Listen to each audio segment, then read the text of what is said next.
So as I had already taken time out to get the files that we'll be using for the vector, this is it: Phoenix, Car Company, and Black Infinity. So what I'll first of all do is I will extract the content. On Windows, you have to right click and you will see extract somewhere here. But on Mac, you have to just double click the file to extract the content. So I'm double clicking each of them now. Then the last one, Black Infinity, double click. So this is it here. I had already extracted it before, that's why the folders are double. So let me open this one now first. This EPS file. When you open most vectors from FreePic, you will see JPEG. This is the picture of it. You will see JPEG. You will see EPS and AI. The EPS file is what you will import to CorelDRAW, and that's because the EPS file is more universal than the AI file. The AI, it is because they used Illustrator to design this. That's why there's an AI file there. But there's an EPS file there in case you want to customize it but not using Illustrator. So that's the essence of EPS. EPS is more universal. So let me import. Control I is to import. So I go to my downloads. I go to the Infinity. I import the EPS file.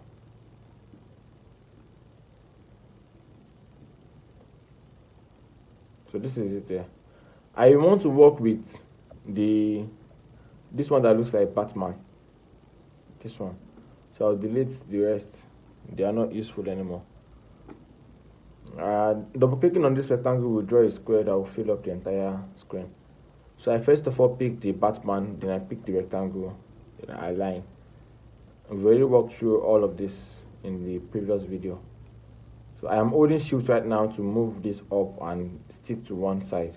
If I wanted to move horizontally, I just hold Shift, or vertically. So I'm holding Shift right now to move this up vertically. So I haven't installed my font yet, so let me go and install font. On Mac, to install the font, so what I want to do is, I don't want the font to be everywhere. So what I usually do is, I will first of all select everything, all the font files. Then I move them inside the folder. Let me move them inside this freakout folder. I'll delete the original freakout files because I've already installed them before. So I will extract everything. Extracting means double clicking. So I'll just double click everything to extract the content.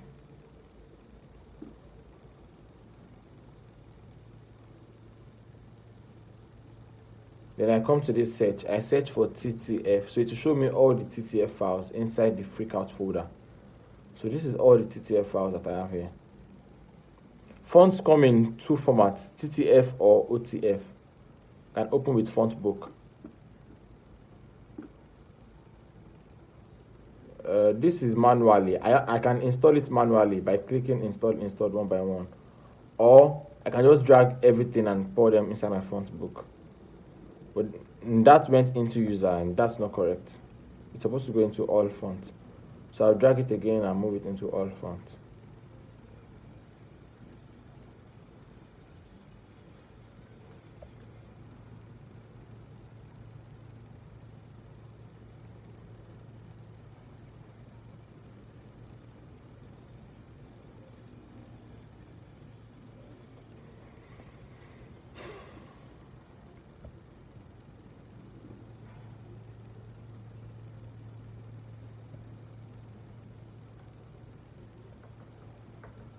So Spyfinie, Control and spacebar, remember, is to commit text. So I center align.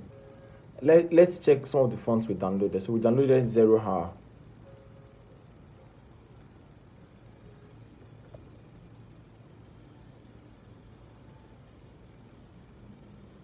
This is 0 here. Will this work? It's too light. Maybe something bold. Gravedigger. Okay, let's check Gravedigger. Gravedigger.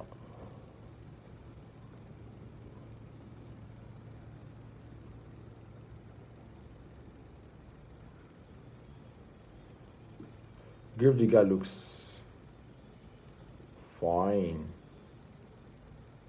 Group the guys. And that's the thing about font. It needs to look close to the icon itself. A on my keyboard will give me this shape too here. So that's what I'll use to space the text. On Windows it is F10, but on Mac it is A.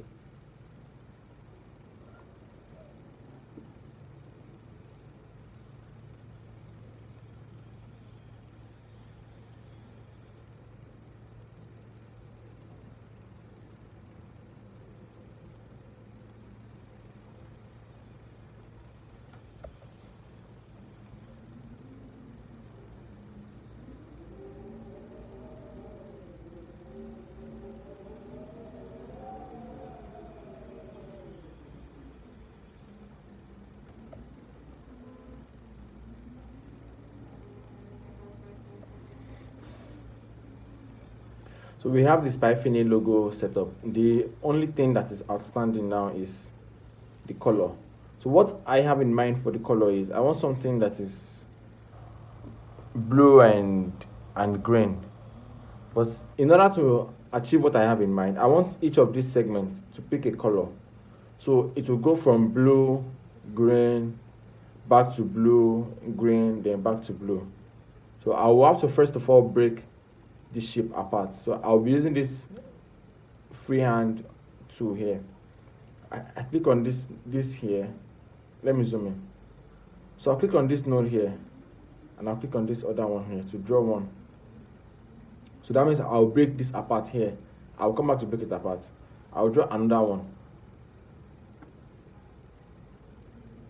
I'll come back to break this apart. I'll draw another one.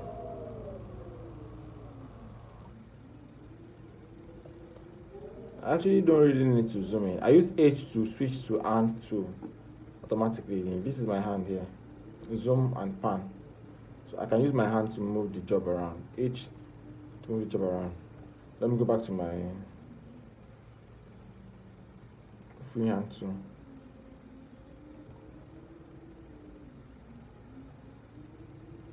You can see that it is snapping to the node, and I am picking it from the node. So I will break those nodes apart.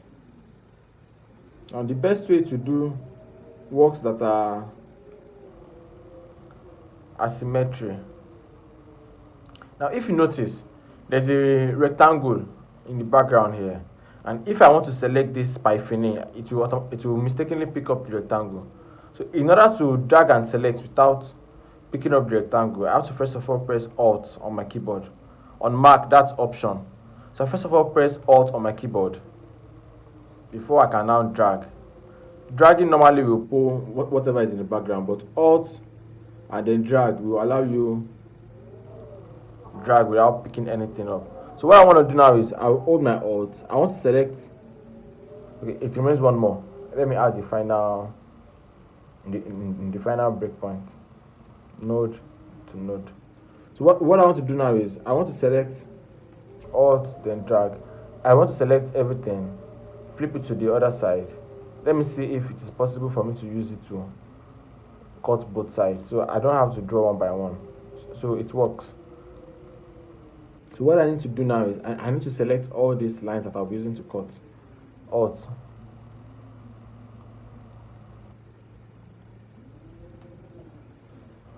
So I selected everything, including the Spyfinie layer itself. Then I held Shift to deselect the Spyfinie. Then I delete it to see whether I'm correct. I'm correct. So I combine everything. So what I'm about to do now is I'm about to use this. I'm about to use this as a knife to break this apart. So I'll first of all click the knife, then I'll click the bread, then I will go to trim. That didn't end well. What happened is, because of the way I did these shapes, I wasn't meant to make it stop at the node. I was meant to, I mistakenly tried that to see whether it was going to work. I was meant to make it come out of the node a little bit, so it doesn't stop at that node itself. So that is what caused that error. So in order to rectify that, I'll make sure that I am not stopping it at the node. It's a little bit cut through. So what I will do now is, because I don't like wasting too much time, I will break apart this thing that I'm doing manually. I'll break apart. I'll select all this second side, delete everything, then I'll bring this to that side again, the same way I did it initially. So I combine it, I hold my control and I flip it to the other side. I am dropping it with the right click. So right now I am pulling it to the other side with my left click. Then dropping it with my right click will make it duplicate. And I'm holding command also to make it stay on the same x-axis. Then I hold shift to pick both. I mistakenly picked the background. I'll hold shift again to deselect the background. Then I'll pick this, deselect the background, delete to see whether it's correct. It's correct. So I combine everything. So now let's try it again. Can you see? It cut through perfectly this time. It's because of the intersection of this node and that node. So it shouldn't stop at the node. So now I have cut this apart. Can you see? It is cut apart. But in order to break it, I come to my object, then I break apart. So this will break it apart. Now that it is broken, you can see that it is 1-1. So next thing I need to do now is, the color I want to use is blue to green. Let me pick the color. First color, second color. So let me use my blend mode to do the color. From this to this. It shouldn't be more than 3. Yeah, just 3. So I will first of all import my color. Let me press Ctrl I. I will import colors that I got from the browser. I got some colors that I like. Let me import this one. So I pick this first one. Edit color. Let me add a color. Or better still, I open my inspector, color picker. I pick this.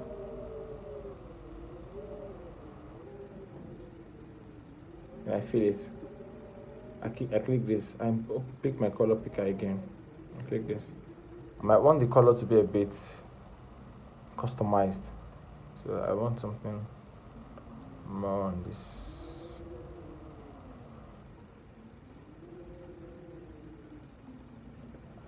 And I fill it. So can you see? Now that is the color transition between here and there. Let me change this blue. I'm not really feeling it.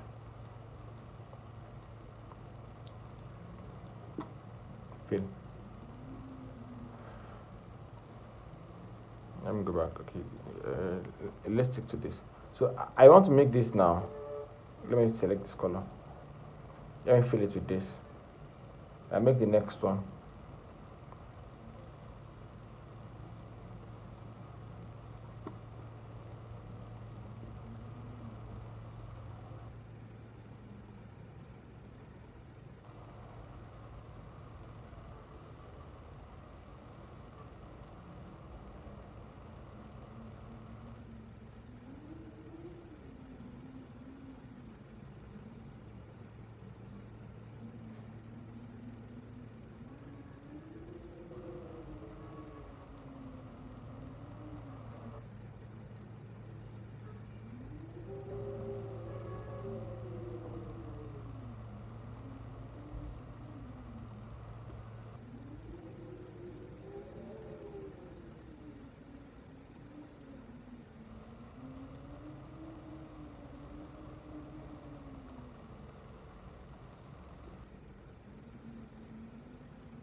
So that is our Spyfinie logo. Let us make this. So instead of this being black now, because it's a spy brand, let's make it in dark blue instead. This is okay. So that's our Spyfinie logo. We can choose to, okay, now let's delete all these pages. So I need to go to layout, delete page, from page 1 to 11. So from page 1 through to page 11, delete it. Good. So now we have just one page. Control O is to full screen. Sorry, not full screen.